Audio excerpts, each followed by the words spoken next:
Hey! Tambala na! At eto na sila, ang nag-iisang masugid na tagahanga ni Nicole Yala. Chris Chuper! Kasama ang nag-iisang die-hard fan ni Chris Chuper. Nicole Yala! Dear Nicole and Chris. Dear Nicole and Chris. Dear Nicole and Chris. Dear Nicole and Chris. Magandang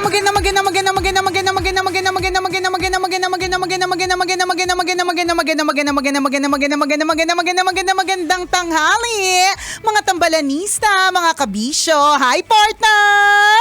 Hi partner! Hi mga kabisyo! Kumusta naman po kayo ngayong araw ng Lunes? 12 pa lang, akala ko 15 na. Ay, Mali nako. na naman ang pagkatingin ko sa kalendaryo Grabe, talaga. patindi na ng patindi ha. Yung pecha di peligro, parte paurong na ng paurong ha. hindi talaga, baka mamaya, hindi pala baka mamaya, talagang true lalo. Kakasweldo mo pa lang, the next day wali na. Ganun kabilis ang andar ng pera. Sa totoo, sumasahod pero hindi sumasayad ng matagal sa mga kamay natin. Ano ba yan? Ay, yes. Bukas may meeting tayo ha. Ano? Agenda yung mga ano ang gagawin ng mga taong 12 pa lang ubus na ang pera. Ay, ayoko ng ganyang klaseng meeting. Ay, kung makikipag-meeting hindi ka naman daw kasali. Ay, hindi. Gusto ko sumali. Ayan, kaya kayo inuubo eh. Kaya kayo inuubo, hindi mo ko sinasali sa meeting eh. Isama mo ako sa meeting. Huwag kang madamot sa meeting. Meeting na ako, partner. Sige, ano suggestion mo? Ayoko na lang makipag-meet dun sa mga... ano yung suggestion mo? Bukas may meeting tayo, yung mga 12 pa lang ng buwan, ubus na lagi ang pera. Ayan, ako, napaka-nega ng meeting mo, partner. Kung makikipag-meeting ka, dapat yung meeting, doon tayo sa positive. Ano, gusto mo pa makapag-meeting sa mga kapwa mo hampas lupa? Wag ganon. Mag-iiyakan lang kayo dyan. Mag-share kami ng sentimiento. O, tingnan mo, mag-share kayo ng sentimiento, may naiambag ba to sa buhay mo? Wala, diba? O, tingnan mo. Kung ang imi-meeting mo ay yung mga, kahit na, ito yung mga dapat na imi-meeting natin, partner, yung mga ganito, tayo kasi reklamo na, 12 pa lang, ilang araw pa bago magsweldo, ganyan tayo, diba? Oo. Ang mga dapat naka-meeting natin yung mga, sumweldo ba? Hindi ko pa nagagamit yung huli kasi. Ganon! Sino kaya yung mga ganyan? Hanapin ko nga mamaya pagkatapos ng programa natin. Ay, teka lang, na-realize ko wala pala akong kilalang ganon. Ang hirap pala mag-set ng meeting. Baka walang umattend. Wala pala akong kilalang ganon. Masarap sana, kunyari tatawagan mo yung kaibigan mo. Oo. Alam mo, Nicole, may pwede ba kitang kausapin? Oo, ganyan. Kasi namumroblema ako eh. Gusto kong pahiram yung pera ko. Nakakainis eh. Lubog na ako sa pera Oo, ganyan. Yan yung mga gusto nating kilalanin. Yan, ganun usapan sana, Lubog no? sa pera, hindi Yan. lubog sa utang. Yan. Masyado na po kami maraming kilala na lubog sa utang, 'di ba? Puno na po ang inbox, ganun. Pero yung mga lubog sa pera, parang wala nga, no? Yung nalulunod sa pera, pero no? 'di ba, yun yung mga positive na kailangan nating kaibiganin. Kasi kung lagi kang sama dun sa mga parang lugmok na lagi ang buhay, nakakanega yun, 'di ba? At hindi lang ito tungkol sa mga yung mga kapwa natin, partner, na laging kulang ang sweldo. Hindi lang.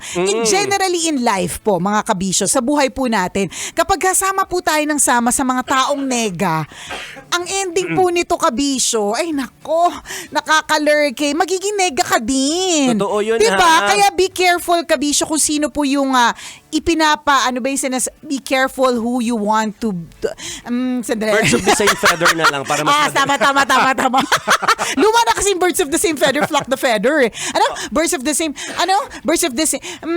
okay, luma na kasi yon. Ayaw natin na luma. Yung be careful, what you wish for. Hindi yun, partner. Pagka ganito, kulang na talaga yung pera, partner. Kulang na rin yung pag-iisip. Be careful. Be careful with my heart. Ganyan. Be careful who you will invite to your table. Parang ganon. For a dinner. Or in your dinner table. Parang ganon, 'di ba? Ingatan mo kung sino yung mga makakasama mo sa hapagkainan ninyo, 'di ba? Piliin mo kung sino yung mga pwedeng Yung magkaroon ng ambag. Correct, sa Magandang buhay ambag. mo. Oo. Correct, 'di ba? Yun eh. Kasi kung ikaw ba partner na experience mo na bang kumain ng lunch, breakfast, dinner, merienda, nakasama yung mga taong di mo gusto. Na-experience mo na ba 'yun? Ako Oo na, naman. 'di ba? Hindi ba't napakasaklap ng feeling? May feeling ka na parang gusto na Tama akong duda lagi. Oo, Ay, alam mo, correct. ubos yung bulalo, nakahanda na yung pambaon nila. yan, ready ganyan. na mag-sharo. Ayan. Nakakatawa talagang ka-dinner yung mga yan. Ay bakit pang-aga, nakikiagaw sa isa Sharon mo, no? Oo. Tama ako din, di ako napag-dinner sa mga ganyan. Yung mga alam kong may baon, na supot, may lagayang malalaki. Hindi ako makikisali dyan kasi baka mamaya, malingat lang ko ng saglit, partner, sauce na lang ng kari-kari yung sa akin, wala na akong makuhang laman, di ba? Pero totoo yun eh. Kung ikaw, Kabisyo, na experience mo na merong kang taong hindi gusto, tapos kasama mo siya sa over dinner, over a meal, hindi ba parang, basta parang nagmamadali ka ng umalis or alam mong hindi ka komportable or alam mong hindi ka, 'di ba, hindi ka masaya, Totoo. 'di ba? Bakit mo hayaan na ganun? Agree Unlike ako doon. kung ang nakakasama mo sa over a meal ay yung mga tao talagang may ambag na tawa sa buhay mo, nakakatulong sa buong pagkatao mo. Yan yung mga dapat na Dinidikitan. At kinakaibigan. Oo. Kaya totoo yun allow yourself to be surrounded with people who are giving you great confidence. Correct. Sabi nga Oo. nila. Positive influence, Yes, 'di ba? happiness. Positive influence and happiness ha. Happy triggers Correct. lagi yung binibigay at hindi Oo. sama ng loob. O di naman kaya kahit hindi lang yung kasama mo sa tawanan eh. Yung may ambag ba na dagdag kaalaman sa buhay mo. Yung kapag Yes. kasama mo siya parang ang dami mo lagi natututunan. Yan. May palibasa pinagsasamahan din natin kasi minsan, 'di ba? Aminin na natin. Kasi sama ka ng sama kung Kaya nga, kanino eh, tapos magsisisi ka. hindi, libre kasi partner. Alam mo naman tayo. Totoo. Alam mo siguro, partner, mas natututunan na to ng mga taong medyo nagkaka-age na. When you become an aging diva, yan.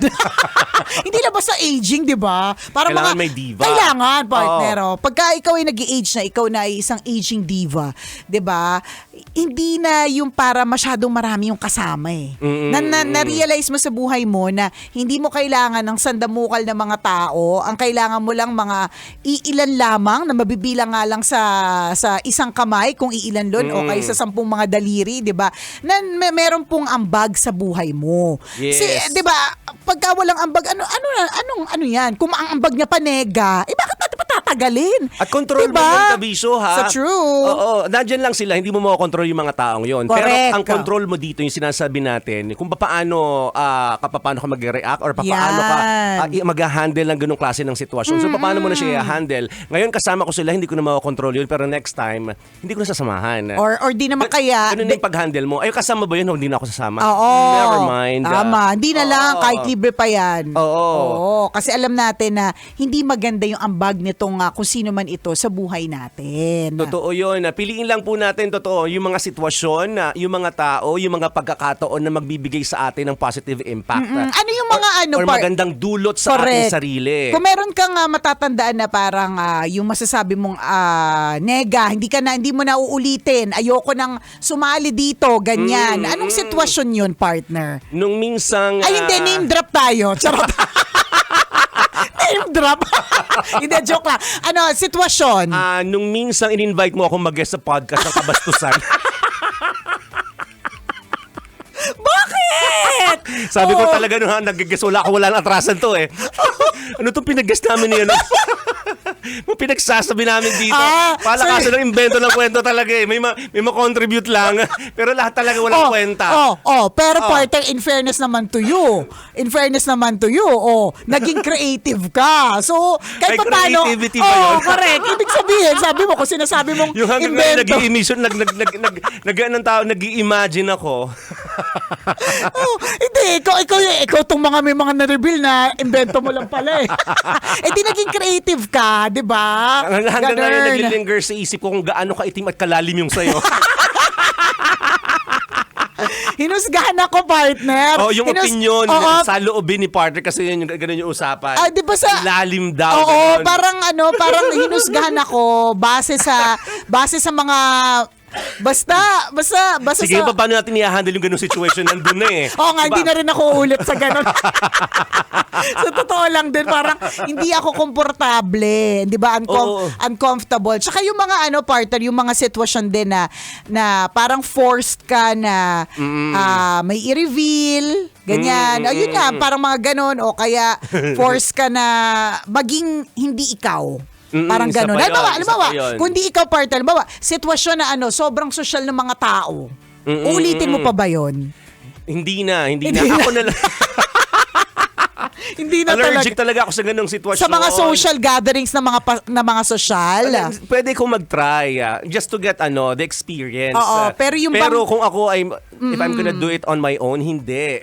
Na parang bakit ako makikipagpilitan makipagsabayan sa mga mapepera. Doon lang ako sa simple pero masaya. Ganun lagi ako. Pero kung invite mo kunyari na ma-experience yung kunyari yung 5-star hotel, tapos libre pa, bakit ko naman tatanggihan? Tama, 'di ba? Oh, Alam mo, experience ko yun. no minsan na partner na nakasama ako diyan sa ganyan parang usap-usapan ng mga yayamanin. Oo, nasampal din talaga ako ng kahirapan, hindi ko na rin uulitin, 'di ba? So may mga kwento-kwentuhan, 'di ba? So ang kwento-kwentuhan nito, yung mga magkano daw ang tuition fee sa buhay? Ibig sabihin, magkano yung mga yung perang nalugi, 'di ba? Para matuto, para mga ganun. So yung mga kausap dito kasama ko dito, meron itong mga pangmalakasang mga negosyong mga basta meron ganon. Tapos mararamdaman mo talaga yung masasampal ka talaga ng kahirapan dun sa mga amount na sinasabi nila na nalugi sila. Na pambayad ng tuition sa buhay. Oo, ng pang tuition sa buhay. 'Di ba? No, natuto sila.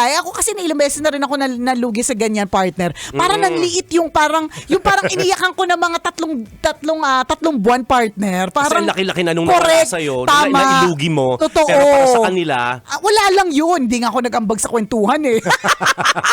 Tahimik lang ako doon, partner. Nagmi-minutes of the meeting kahit wala namang kailangan mag-minutes of the meeting.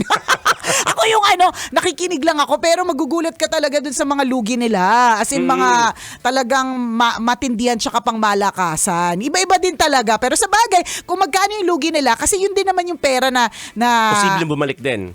Pwedeng, oo. Ibig sabihin, di ba ang 10,000, yung nasabi na natin to dati, ang 10,000 para sa isang tao at 100,000 sa isang tao, pero pwedeng parehas ang halaga niyan. Kasi ganoon na yung kalakaran nila. Oo, correct. Kung milyon na yung usapan nila at sa atin libo lang. Oo. Pero parehas na level nila eh. correct, 'di ba? Pero parehas na masakit. 'Di ba? Parehas na masakit ika nga. So hindi natin sinasabi na mga yayamanin lang yung mga masasabi nating matitindi yung lugi, 'di ba? Ikaw din kahit hindi na mga milyunan at kasing laki ng mga pinagkakwentuhan nila, 'di ba? Masakit din siya sa bulsa at masakit din siya sa kalooban. Tuition fee din 'yon ng buhay. Totoo Ganon yun. din.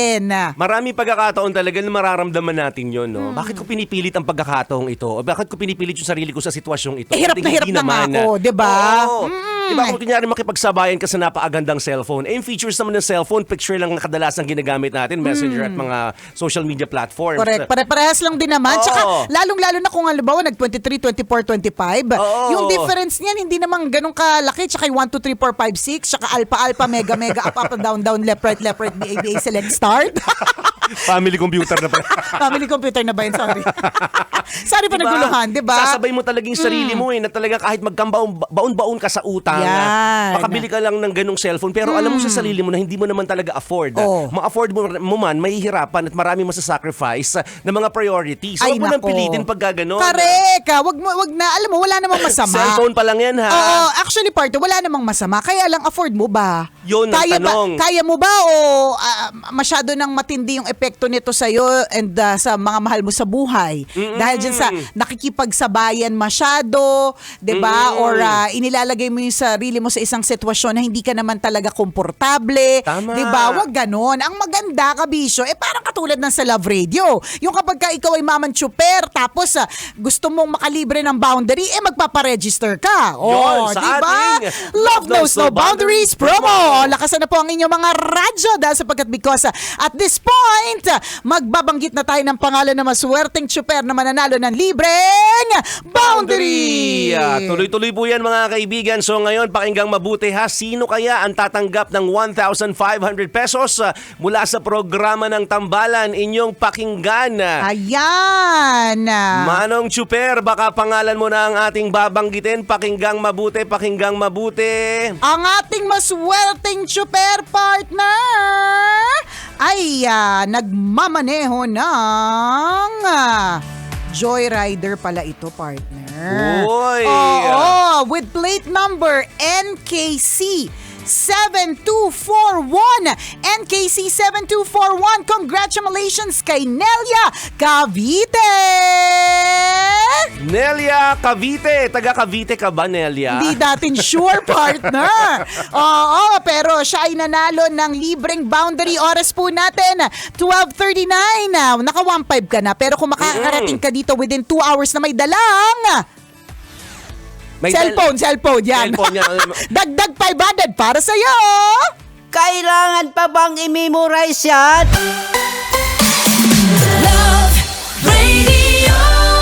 Basic!